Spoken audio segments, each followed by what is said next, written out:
are about Caitlin Clark, her NBA debut. We talked about how the WNBA is not women's college basketball, and we sort of put that out there. But tell me what your thoughts were on her debut and what you think of her now as we've seen 3 games. And it's early, and we know that she's going to get better as she plays. What are your thoughts on that first week?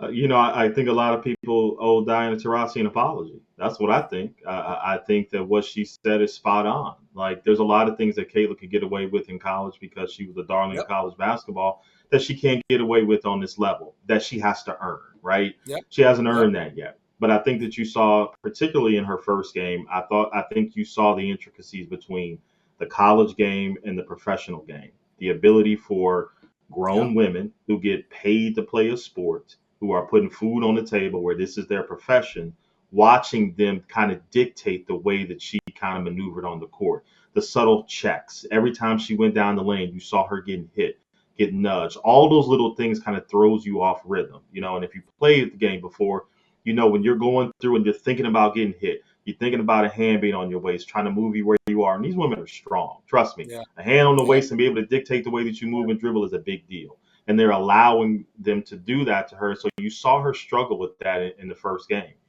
Some of the things she could get away with in college, some of her moves, women are just too strong in the WNBA to kind of allow her to do those things. And then where it really reared its head was the turnovers, right? Like, she had, I think it was 10 turnovers in her first game. And that's where you need to see the maturation in her game kind of start to take place, right? When she's coming off those high screen and rolls, she's got to learn to get a mid-range game, because right now people are trailing her coming off them screens because they know she don't have a pull-up game. They know she's going straight to the basket. The passes yep, are off. Aaliyah yep, Boston's got to get better as well. We don't want to leave that out. But I think that those little intricacies you saw in the first 3 games. I think she's got 17 assists in 3 games. She got 21 turnovers. She's got a yeah, minus 15 plus minus on the floor in 3 games. That's not good, right? Plus minus is what we watch in basketball to see how effective your minutes are on the floor.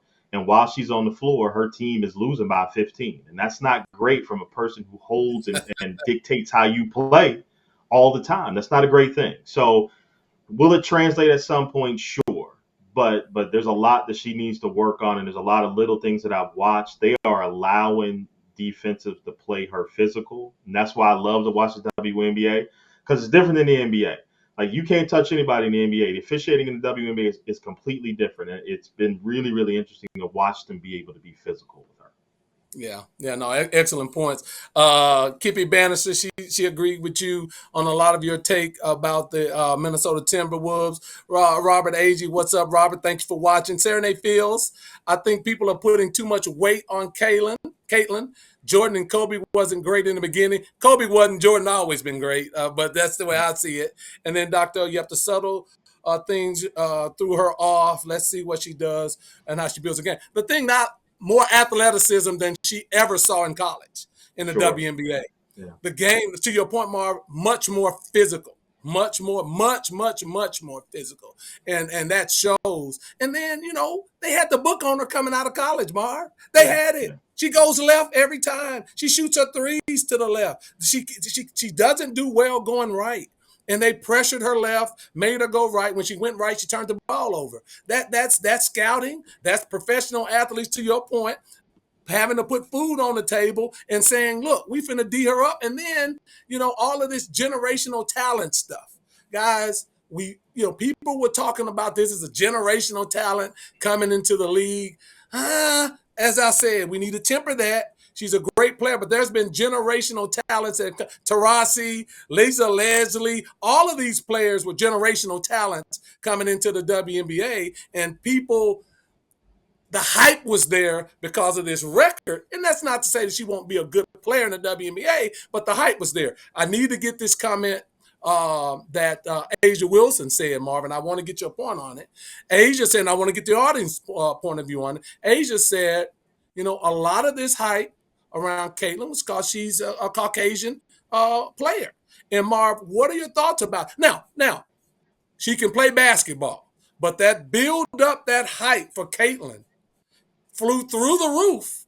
And I think, personally, I think Asia Wilson has some merit to what she's saying. What are your thoughts on it, Mark? Yeah. Look, Asia Wilson, South Carolina finest. I'm always back my South Kakalaki girl, but she's right. Like let's not act like this is nothing we've ever seen. WNBA has been around for a long time. I mean, if you know your history of the WNBA, your Cheryl Swoops and your Cynthia Coopers, your Tina Thompsons, your Lisa Yep, Leslies, your Tamika Catchings. I mean, we can go down the list. I mean, there's been so many great players, Diana Taurasi. Like we can go through so many people who have played this game at a really really high level, and quite frankly, from a just complete game standpoint, they've been better, right? And yep, so I don't think that what Asia said is wrong. And also, if we want to have an honest conversation about this, or do we want to kind of skirt around? And I think that's the question that you want to ask people, absolutely, because absolutely. if you talk about the WNBA, it's mostly African American women playing a pretty physical style of basketball that doesn't bode well for people who don't really know the game, right?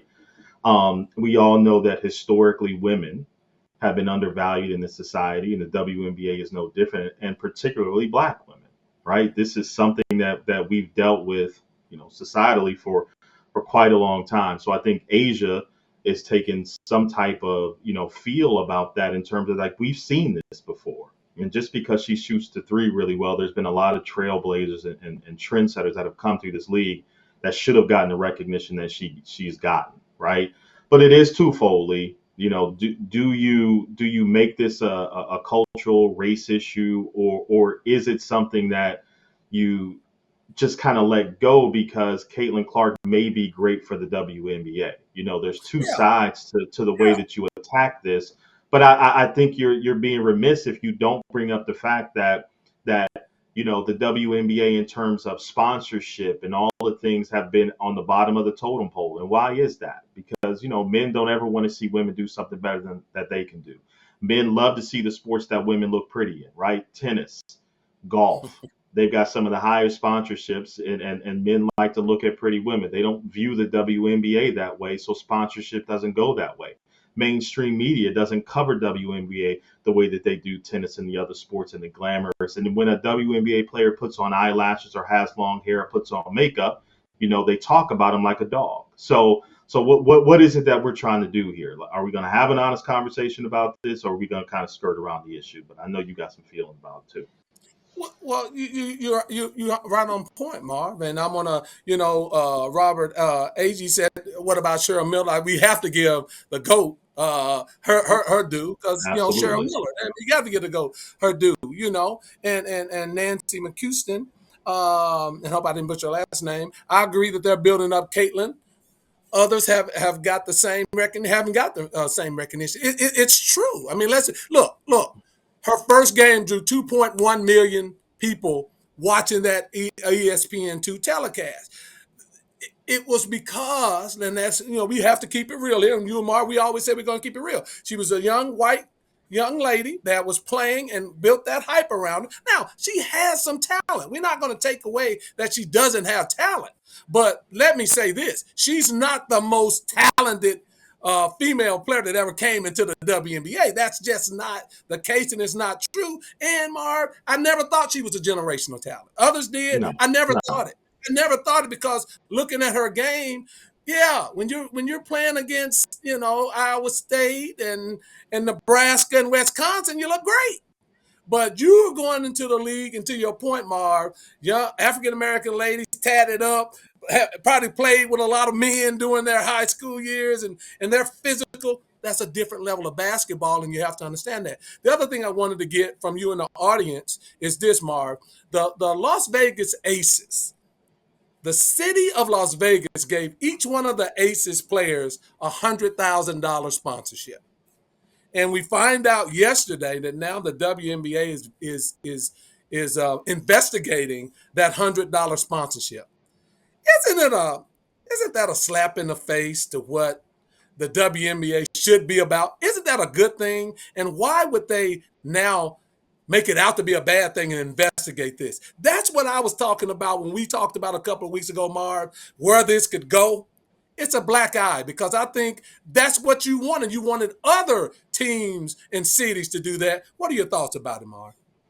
Yeah, I mean, again, it's what we talk about all the time, Lee, and we've had this conversation before. The business model in the WNBA is just crazy. I mean, it's just terrible. I don't know who they consult with in terms of the way that they run business, but their model just sucks. There's no other way to say it. So why do you care that the city of Las Vegas? I mean, you don't care. You don't care that the city of Las Vegas is using taxpayers' dollars to build new stadiums.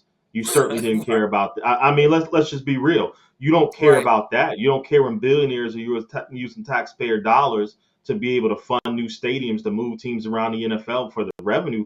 But why do you care that $100,000 have been given to each woman on the WNBA team? Why do you care? I don't understand what these are professional athletes. Yep. It can be Yep. it's an endorsement. It's a so spare me the taxpayer dollar thing because we all know how that's hypocrisy at its finest. So spare me that. So, but again, Lee, it's the business model of the WNBA. Like they cut off their nose to spite their face, and I don't quite understand it. And especially with probably the most dominant WNBA team that you have, with the most set of stars on a particular team that people actually Yeah. want to watch. Yeah. Right? Asia Wilson just getting her own shoe. You got Kelsey Plum. You got the Kardashians with Skims. Like you in an era right now where it can just blow up, and you worried about $100,000 donation to WNBA players. It's just crazy. It's madness, man. They should have been soliciting all the cities for that. They should Thank have you. been Thank trying you. to talk to each city about putting some skin in the game because you need to increase that visibility and the buy-in from the cities at large and expand from 12 teams to 20.